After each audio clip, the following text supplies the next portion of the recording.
Hi there, Tackler. Welcome to Disney Deep Dive, where each week we dive into the history, story, and details of the Disney parks. I'm Leah. I'm back from the near dead last week, but really, thank you guys for all the nice comments when Stefan was solo because I had had a minor surgery. But thank you guys very much. It meant a lot. And I'm Stefan. After that long-winded intro, here's And today we're doing Tower of Terror. Tower of Terror. For Halloween. Well, Halloweenish, yeah. For Spooky October. Spooky October. Spooktober. Yes. Spookytober. Yes. So do you want to share we always start out, share a personal experience with the ride. Indeed. I love the Tower of Terror. And today we're talking about the Orlando version because the California version isn't spooky anymore. It's cool. I've watched a bunch of POVs of it. I would like to see it. I like Guardians of the Galaxy. Yeah. But it's not spooky. So we're not talking about it. But Tower of Terror, I had been on it. I rode on it when I was a little kid. And I was not even into like scary rides then, but I went on it with my dad. And I loved it. I loved the Twilight Zone when I was a kid. I went on it when did we decide I went to Disney World? Year, I'm not sure. He went when he was 6 and when you were 10, I think. So I would have been on it when I was 10 because when I was 6, it wasn't open yet. But when I was 10, it had been open for like 2 years. So I went on it then and it was amazing. I loved it. It was so much fun. It was spooky in all the best ways. And this is mid-90s. One of my favorite rides ever. Yeah. And my experience is a big because the first time that I went to Disney, I was a little bit older than you. I was 11. And I, at that time, did not like scary thrill rides because I had one really bad experience on a roller coaster. And then I was nervous to go until really end of middle school, early high school. So, and then we went back. I went once in high school when I did like those kind of rides, but I was only there for a couple of days, didn't go on it. And then I went with you and we didn't go on it because we were there doing all the little kid stuff with our kids, but I would definitely go on it. I like those kind of rides, although I'm more into roller coasters. The dropping, not as much, but this ride would be worth it. And like, I don't mean to make it sound like I was some sort of like hardcore little kid where like I would like just, oh yeah, sure, I'll go on that. I did not like roller coasters at all. I don't even know why I agreed to go on it. I think my dad was just like, I want to go. And then I was like, you're coming. So because it was like at first, I mean, I like the Twilight Zone. So like, I was like, well, that part will be fun. Mm-hmm. And it was really cool. And I was like, okay, this isn't that bad. And then you get to the part where the doors open up. And I started doing that awkward little kid thing where I was like, oh, I guess I shouldn't have eaten before we came on this. I specifically remember saying that and thinking I was being hilarious because I was terrified. And then I was screaming the whole way down. So it was a lot of fun, though. I enjoyed it. Mm-hmm. It's one of my favorite ones to see people's different reactions because some people obviously have done it many times. They know what they're going to look like. They know where the camera is. And then some people, like even, I mean, I've seen like super hardcore big guys. I've seen like all different people just like, be terrified. Be terrified on the Tower of Terror, yeah. So, the Twilight Zone Tower of Terror, also known as the Tower of Terror, there we go, is an accelerated drop tower dark ride located at Disney's Hollywood Studios, and it opened in July of 1994. The ride also exists at Tokyo Disney, Disneyland Paris, and Disney California Adventure, but we're not talking about those people.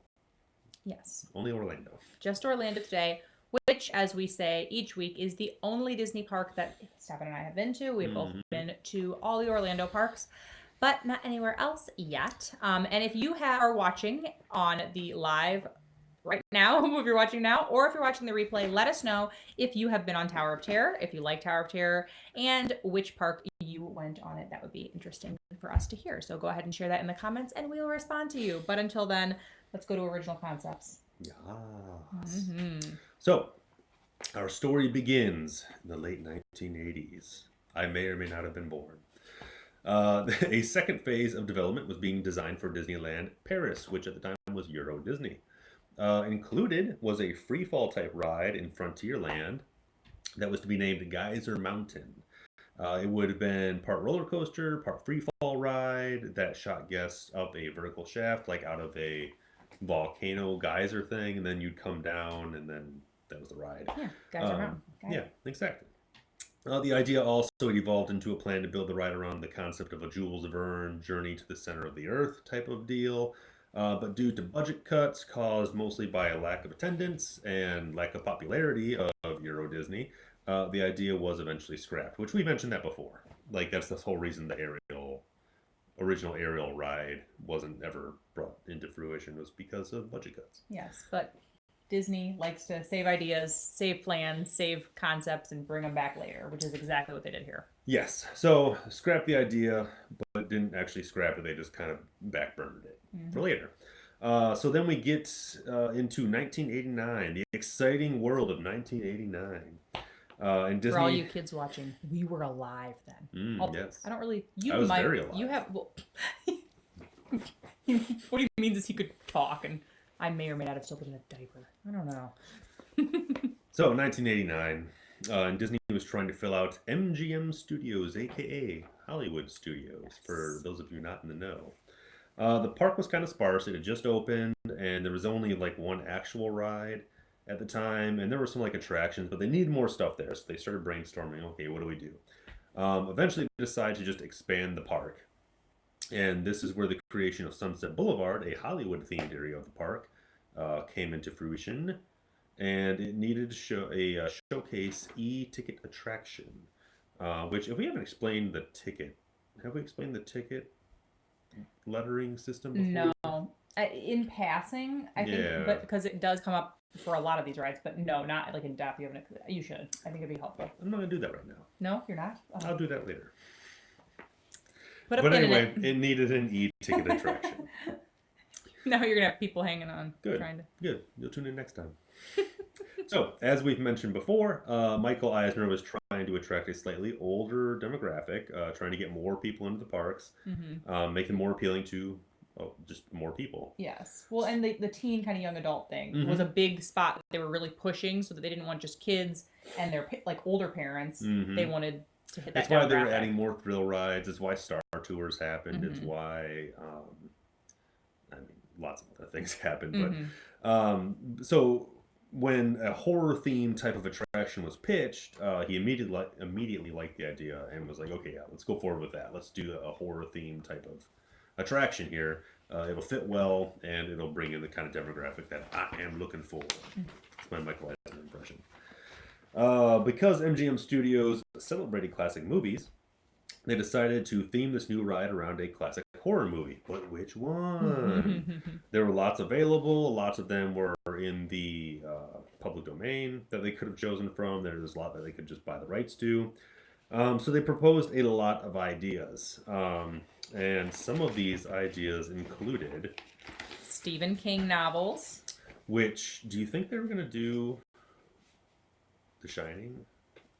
See, I mean, this was like, as far as the timeline goes, this is before the hotel idea, but I also didn't specifically find when the hotel idea first came into fruition. So I think that, and it that. almost surprises me that that isn't. Like, I think that's just such like a classic. I mean, we talked about this before, but... I mean, you can't do a Shining ride at Disney World. You just can't do that. But it could have been, because we've seen things before where they have these ideas and then they end up scrapping them because they think, oh no, like we can't do that here. But they, they could have definitely put the pieces together in play. Like, ooh, would this work? Like, it could have been no, like that the won't Overlook work. Hotel. And, well, actually, it says a Stephen King novel. If it's based on the novel is like way more tame than the movie. And I mean, he like historically hates the movie. So they probably could have done, because the novel's filled with like actual ghosts and like the dad is like redeemed. He's not like crazy Jack Nicholson. So it's they probably could have done that. So I wonder if they were thinking maybe doing The Shining. Kind of like tonight, I was thinking Haunted Mansion, which put a pin in that too, but hence my ears. But that's okay. One of the other ideas was a Vincent Price ghost tour, which I would have been all about because I love Vincent Price. And also a Mel Brooks narrated ride. And this one I want to talk about a lot. because not only was it the one that got furthest in development, but Mel Brooks is amazing, and this would have been amazing. I'm so sad that this. I mean, I also love the Twilight Zone, so I'm not sad that that's what it is, but this would have been so cool. Well, and I mean, I'll let you go ahead, but we'll get into it. Yeah. Yeah.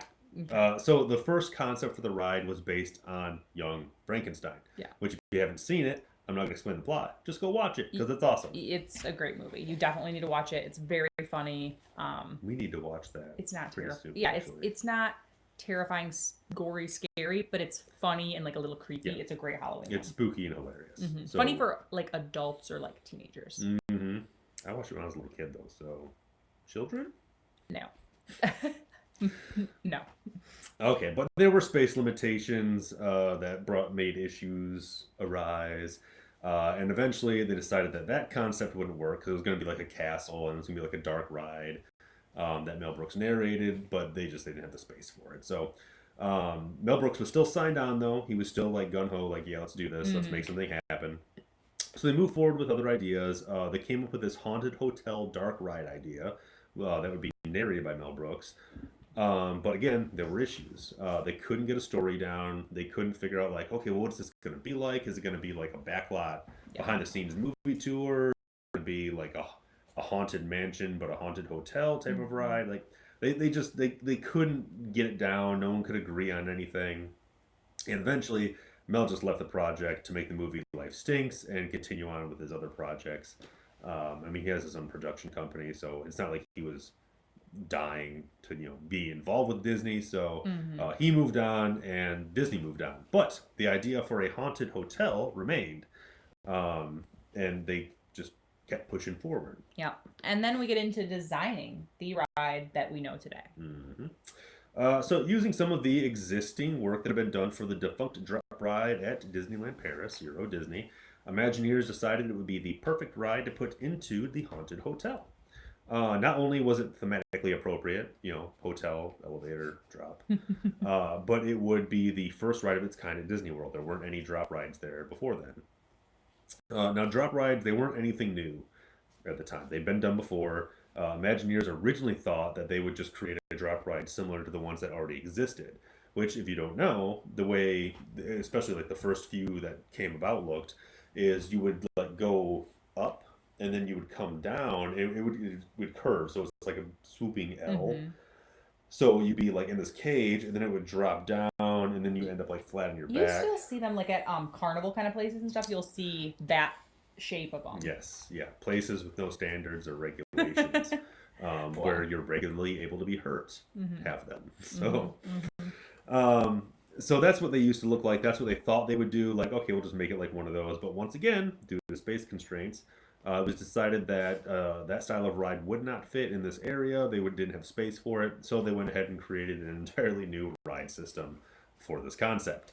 Now, what they needed to do was they wanted the drop ride, and I guess you see these now too, where it's just a tower. It's just a tower, and people are sitting around it. It goes up and down, up and down. But it had to be like an elevator, but they also wanted like this dark ride portion of it too. So what do? Well, they ended up using these things called automated guided vehicles, or AGVs.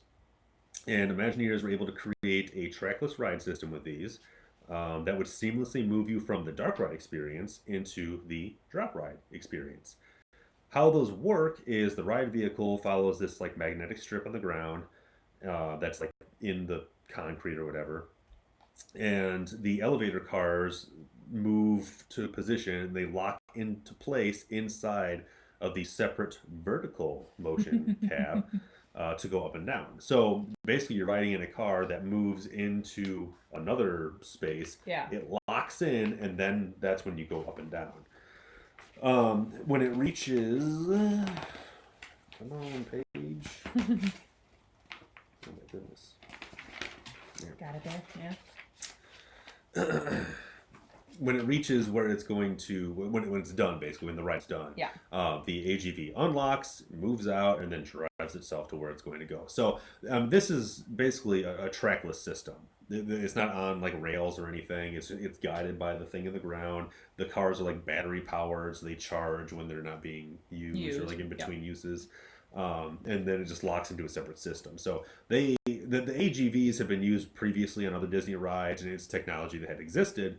But as far as this whole like locking into this other system, they completely invented that for Which this ride. it's pretty cool. And we talk about this in many episodes, but they come up with an idea and they don't let the fact that like, oh, we don't have the technology yet. They'll make it. They'll figure it out. They'll make it, or they'll wait for it to happen. Wait for it to exist. Yeah. Yes. So they also wanted the drop portion of the ride to be unlike any other drop ride out there. So to achieve this, they contacted Otis Elevator Company, the largest elevator manufacturing company in the world, to create the vertical ride system. So they work with them to generate this weightlessness effect. Yeah, look down next time you're on an escalator or an elevator. They're off to know this. Yes. To generate the weightlessness effect, they attached cables to the bottom of the car to actually physically pull, well, not the car, but the elevator car, I guess, whatever you call it, to pull it down faster than gravity. So you're actually falling faster than free fall to get that weightless feeling. It's not much faster, but it's faster. It's fast enough to where you're like lifting out of your seat. Which actually originally they had, well, now they have seatbelts. When you get into it, there's seatbelt. Everyone has a seatbelt. You put your seatbelt on, buckle up. Originally they had a lap bar. So it pulls down. Yeah, there were rows. There was like a row, and you had a lap bar that pulled down over the entire group. Well, which are always scary. The lap bar would only go as tight as the biggest person. So if you were small, like I was when I went on it in 1996, the lap bar, because the seatbelts weren't put into like 2000 or something, so the lap bar would only fit as tight as it would around like my dad or whoever was the biggest guy there. So I had a lot of space. So I specifically remember flying up into the bar and like where you go hugging it and being like, oh God, I'm gonna fly out of this ride. Yeah. Because I was flying out of my seat. Well, that's like how you always feel better on roller coasters when they have this. And like there's roller coasters that are really high. They just don't go upside down, so you don't have that. And I always feel so much more secure with the ones that have this, even if it's like a scarier ride. Yeah. Because you have that. Well, because you're locked in here, and usually there's like some like post thing going between your legs, so you're like completely locked in. So I'm like, I'm not going anywhere. But when it's just a lap thing, it's like I could slip out of this. Yes. I can slip out of a seatbelt if I want to. I could slip out of this for sure. So at this point, Imagineers had a solid concept and construction was ready to begin, but they still felt that the ride needed a movie tie-in to make it complete. It's on Sunset Boulevard. Every other ride and attraction has a movie tie-in. Yes. It had plus to have for something. Like theming, merch, everything like that they also have to consider. It makes sense to have it. Yeah, exactly. So eventually, Imagineers decided that Rod Serling's The Twilight Zone would be a perfect fit for the attraction. I'm going to take this off.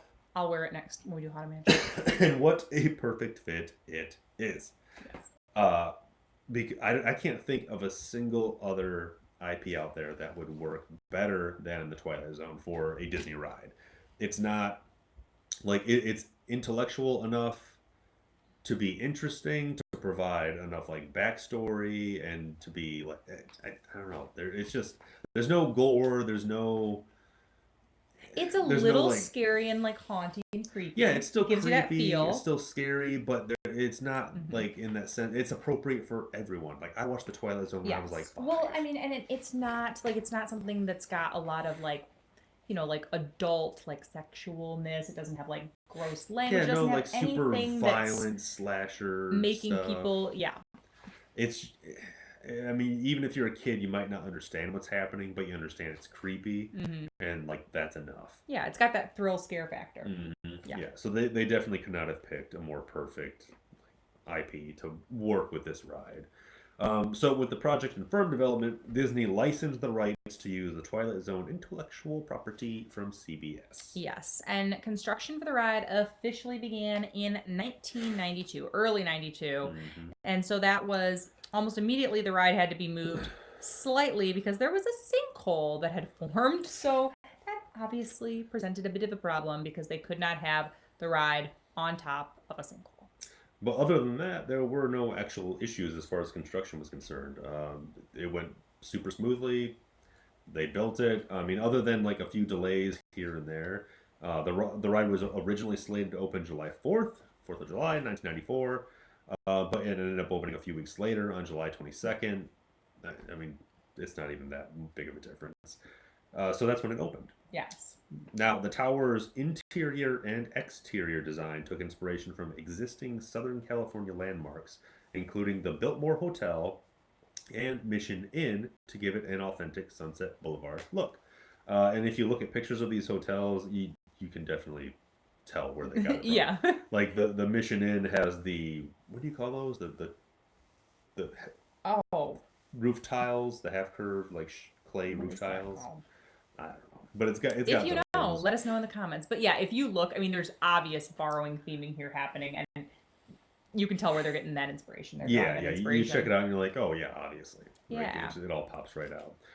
The distinctive, this is ripped straight from Wikipedia, but I didn't have a better way to word it. But the distinctive Spanish colonial revival architectural features on and around the attraction's roof were designed so that the rear facade, which is visible from Epcot, would blend with the skyline of the Morocco Pavilion in Epcot's World Showcase Lagoon, which I thought was really cool. So, I mean, as always, they have like, they're so focused on the little teeny tiny details to the point where, especially in the fun facts, we'll get into some stuff, but they look at the really small detail, small picture, but then they're also like overall big picture. Like they cover every angle. It seems almost impossible that they can pull it off every single time. But holy cow, they do.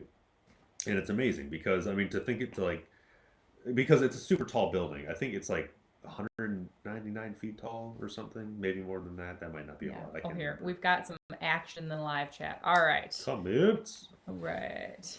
Oh yes, thank you. I am feeling much better. Last week I was in bed, and I was like, Steph, you better go. Oh, did you see, or did you get into how the elevators work? We I did a didn't. little Yeah. bit, but he says that they were made down the road for me when I lived in Yonkers, in New Oh. York, at the elevator company. So yeah, Otis Elevator Company in New York. Very cool. I know didn't know they were in Yonkers, though. That's cool. Okay. I got to see them before they went to Disney World. Oh, that's sweet. The flyer. Oh yeah. Yep. Oh, okay. Yeah, the building is just under, as is everything in Disney World, Disneyland. It's under the height requirement to require a red flashing light for aircraft. Yeah. Because they don't want that ruining the aesthetic. The experience. Yeah. Oh, that is so cool. Awesome. Thanks for sharing that. Yeah, that's awesome. That is in the live chat. So moving on to the Q and pre-show. Oh yeah, here, you do that. So even though he had been dead for nearly 20 years, Imagineers felt that Rod Serling had to be part of the ride's experience.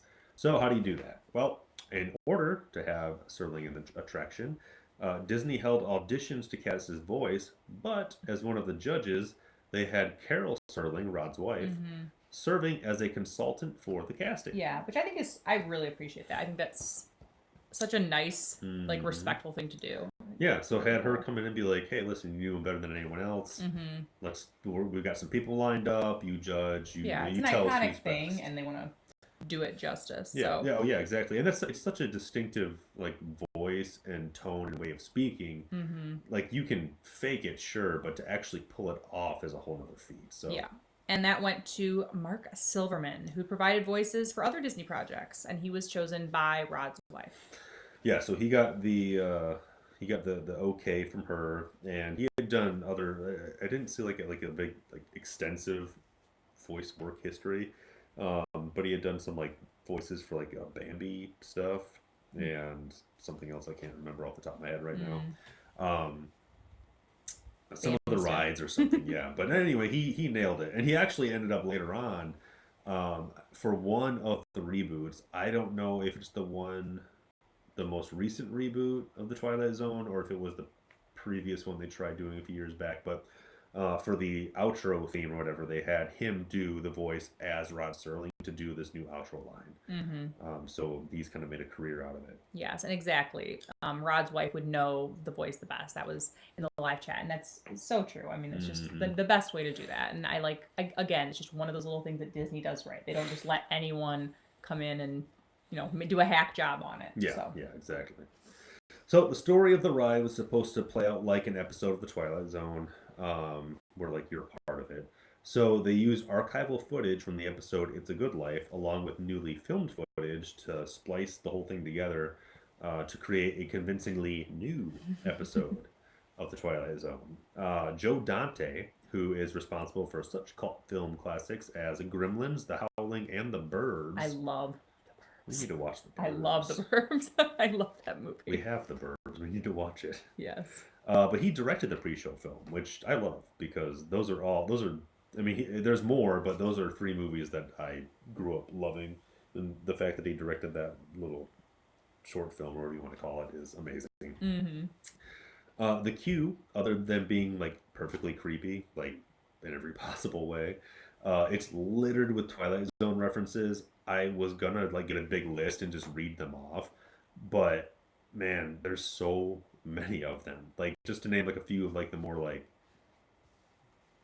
iconic ones, I guess. They have the pair of glasses from the guy who's I can't remember the name of the episodes, but the one who like the world ends and he's like, finally, there's time to read all my books, and then his glasses break, and he's like, there was finally time. Yeah. His glasses are there. They have the book To Serve Man on one of the bookshelves. I think with the ventriloquist dummy or the something puppet. somewhere. Yep. Oh yeah, the puppet. Yep. Yep. Yeah. So there's so many references. They're all over the place. Yes, and something I love is that the antiques that are in the lobby are actual antiques, which we've seen Disney do before. Disney has done this for many things. They'll travel to get them. So they're actual antiques that Imagineers had purchased from an auction in California to, again, match the time period, match the aesthetic of the ride, or what, of the hotels. And that actually wasn't the original plan. The original plan was that they were going to just buy props from a company, but the props that they had commissioned and already previously bought were destroyed in an earthquake. So they had to find something somewhere else really quick. So they garage sale time. No. Yeah, so they bought all of these antiques, and a few of them, I don't know if this is true or not, but I saw in a few places that people have said that they're like priceless. A few of them, like some of them are like a 16th century desk. Crazy. And some other stuff that they use as a prop. So just like, yeah, shove that there. Yeah, I don't know if it's true, but if it is, man, I mean, I'm sure they take good care of it. Maybe. So yeah, the queue and the pre-show are. I mean, you're basically looking at three separate events because you get to go through the queue and see everything. The pre-show is like an awesome like short TV show that you get to watch, and then you get the ride itself. So this is like a multifaceted event. That's definitely worth your time. So getting into the updates for the ride. When the ride first opened, there was only one drop per ride. So you would enter and then drop and then come back up, or I don't know if it went back up. Maybe it just exited. But yeah, I think maybe it just went down and then off, and then down and exit. But in 1996 they added 2 drops per ride. So when you were on it for the first time, there were 2? Yep, because it went down and then went up and then went down and then I don't remember what happened. But... and then he was scarred for life but loved it. Yes. Like... I can picture Steve Quappis of 96 being like, all right, boy, let's go get on the ride, son. He wouldn't say boy, he'd say son. All right, son, let's go get on the ride. Sure thing, Dad. Ah! Yeah, that's probably how that went. So in 1999, they added more like ancillary effects like rumbling and some other like noises and things to make it like more scary. Yeah. Then in 2003, the ride switched to a randomized drop sequence where you can have as many as 5 to 8 drops per ride. So cool. Which is crazy. Can you imagine? I mean, yeah, let us know in the comments if you've ever been on one of the ones where you just dropped and dropped and where you do like 8 drops, because that's crazy, because it's like, ah! Yeah. Ah! Ah! Ah! Oh, you still had time. I think it was only like 5 or 6. Just over and over and over. In 2004, some of the effects in the corridor scene were updated. There was a door added, like this door hologram, Twilight Zone door, were added. There was some lightning added, and you get to see like some ride characters get lost in the Twilight Zone. I'm not quite sure what that looks like, but I saw like sort of a shot of it. It looks like a view of the elevator, almost like you're looking in a mirror or something. But then there are like ghosts who like turn green and disappear or something. So some cool new effect. Yep. 2010. Is that where they did the Night-tastic? Yeah, they did a new drop profile, which I didn't actually get any other details on, other than it was different. Yeah. But then by the end of the summer, they went back to the randomized Yeah. drops. Oh, I'm back in comments. I have back and oh, you dropped a whole bunch of times. Okay, someone in the left. Oh, yeah. Oh back my in god, September. Awesome. I went crazy. Did you love it? That's what I want to know. Did you love being dropped Was it multiple 8 times? times? I don't know Was if I it would 8? count. I guess if I was You thinking just ahead black of time. out at that point. Yeah, I probably wouldn't count either. If I was in the moment, I don't think I would. If I knew ahead of time, of course I would. But yeah, I guess now if I went on, I'd be like, okay, I'm gonna count every single drop. But well, and especially I think people who are into all the history and stuff that we are, or people who do YouTube or who do Instagram or things like that, you see Disney differently. Like when we were at Disney Springs this year, like even the stuff we took pictures of or the stuff we ate, like it's just very different when you're trying to also share it. So I think that's something to think about too. yeah, well, I think because you know those details ahead of time, and you're trying to then like experience those on your own and like fulfill your own little like niche in that area. I love it, or I did love it. We are nuts, anyways. Awesome. And oh no, Stall. Okay. So let me know in the comments if you have been on the ride anywhere besides Orlando, because our experience, as we say every week, is only Orlando. We have never been to Disneyland or any of the international parks yet, but someday we will. Yes. And how was that for us all? That was good. That's perfect. Perfect. Now it's time for the fun fact lightning round. Yeah, there we go. That was good. Oh, leave me hanging. All right, go. I'll let you kick it off. Okay, so to begin, Disney Imagineers screened each of the 156 episodes of The Twilight Zone at least twice, if not more, as research for the ride.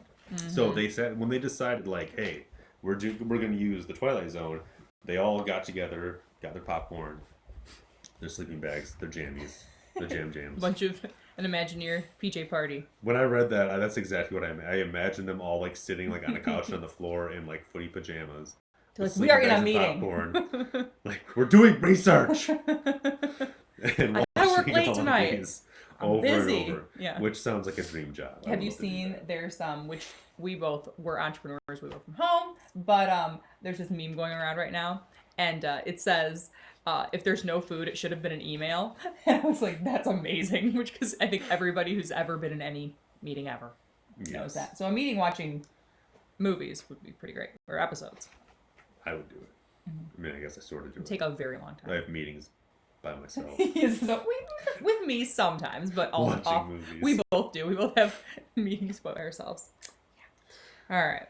The sidewalks that lead up to the hotel are slightly angled. And this is to give you an off-putting like sense of like weirdness, creepiness as you enter the hotel. So like as you're walking up, it's like this twisty, turvy, windy.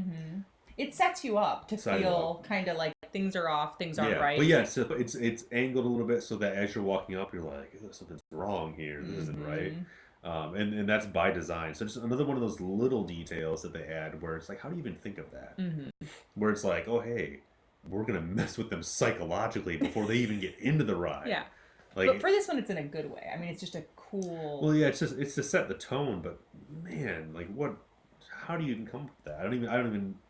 I would like to see, like, I couldn't find anything as to like how these ideas came about. I wish I could talk to someone who worked on it to figure out like, okay, where did these ideas come from? Like, who thought of this and why? Like, was it done somewhere before? Did they just come up with it? I don't know. I would love to hear the inspiration. Before we get into the next one, I wanted to say that this is officially, I'm pretty sure, I'm going to go back and double check, but I'm pretty sure that this is episode, because I'm not counting last week because that was just Stefan talking to you guys for a few minutes since I was not available to do an episode. But this is official episode 13, I believe, which is pretty cool for Tower of Terror. So don't 100% quote me, but I'm pretty sure. We're just going to say it is episode 13. And the number 13 is very important to the Tower of Terror. Yes. And if you see it say that there is a 13-minute wait, if you are watching live, comment really quick if you know what that means, because we're about to say. But if it says that the queue is 13 minutes, it actually means there's no wait for the ride. There's no wait for the ride. So there's also 13 floors, and there's like 3 or 4 other references of 13. By the way, you gave them no time. I was gonna like beep boop beep boop. Pause and think it out. Go for it. Anyway. Okay. The cobwebs in the hotel lobby, so there's like cobwebs everywhere. They're actually made of hot glue. So what it is it's like this compressed air glue gun where they like spray the hot glue on. So it's like a standard thing they use in like movies and stuff. It's been done forever.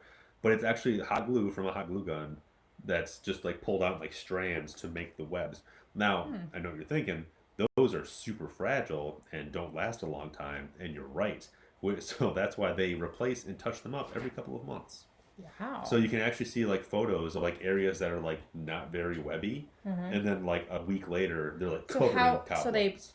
So like I'm just picturing the glue gun that I have for all of our crafts and stuff, but you... Like, I imagine it, I didn't actually see a picture of it, but I heard a description. I imagine it's just like, it's something that must be like, have like compressed air run through it. I'm picturing myself with a glue gun and a hairdryer, like trying to... Well, I'm sure it like, the glue goes through the air. It's got to be like the glue's going down. Yeah. And the air's blowing it, so it's like, webbing out like a Spider-Man gun. So it's like, beep, fleep, thwick. That's what he does, right? Thwick. Thwick. Thwick. I'm Spidey. They just bring, actually, now they own Marvel, they just bring Spider-Man in, and he just covers the whole place. And next week is, I'm looking in the live chat again, Haunted Mansion does the 13-minute also for the wait. Yes. And they use that gun also, used with an air compressor and blown out. Yeah. So next week will be Haunted Mansion, which I need to start for some reason tomorrow. Was thinking it was tonight, so I had these ready to go. It was not. I was just very... Things have been crazy, but that's okay. Next week will be Haunted Mansion. Which will be so exciting. It's going to be intense. And there's a lot to get into. Yes, and I do want to, quick before we finish up with this, next week we will probably be on Wednesday night. I will be announcing that on our social media, which is listed in the description box. But because it is Halloween and we have 3 young kids who will be going trick-or-treating, we probably aren't going to want to, like, I want them to have time to sort their candy, do all that stuff. So we'll probably do it the night before. So. Well, plus, I figure more people, if they want to tune in live, that'd be kind of fun. And they'd be more readily available to do that, in case they're really cool and have awesome Halloween plans. They can go do those things. Yes. So, yeah, probably Wednesday. Yeah. 8 or 9. We don't know. We'll announce it. Yes. And get that figured out. But, yeah, it's that'll be a fun one. It will be. I'm excited. Yes. There's going to be a lot to get into, a lot of details, a lot of history there. And we've both been on that as children, as adults, and... That's probably the ride I've ridden the most. Not to get too off Tower of Terror, but I've probably been on Haunted Mansion more than any other ride in Disney. I think for me, it might be... I don't know, maybe not Pirates, because I didn't do that the last time, but I was on Pirates a lot as a child. Really liked Pirates. Yeah. I don't know. I mean, I've been on it multiple times, but I don't think it's been the most. I don't know. So that is the Tower of Terror. Yeah. Now, there were a lot of random facts that we didn't cover here just because I didn't... Sitting here listing off random facts is never fun. I like it when there's a story involved. But definitely go on and just search like Tower of Terror facts or Tower of Terror Twilight Zone references and just read through them because there's so many. It's so fun. One other random thing I can talk about is there have been... Now, there's always like worries that because Disneyland's Tower of Terror was turned into Guardians of the Galaxy, what is it?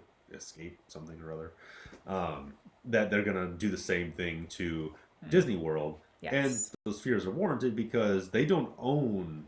Like, they own like the rights to use the Twilight Zone. They don't own the Twilight Zone. So if they want everything to be Disney IP, yes, they could do that. I mean, there's obviously been like the rumblings and the threats for a reason. And it's tricky because Disneyland, it's got such mixed. Some people want it the way it was. They do not like it, but then other people love it. And I mean, personally, I would like to go on the Guardians of the Galaxy one. I've seen like POVs, and yeah, Mission Breakout. That's it. Thank you.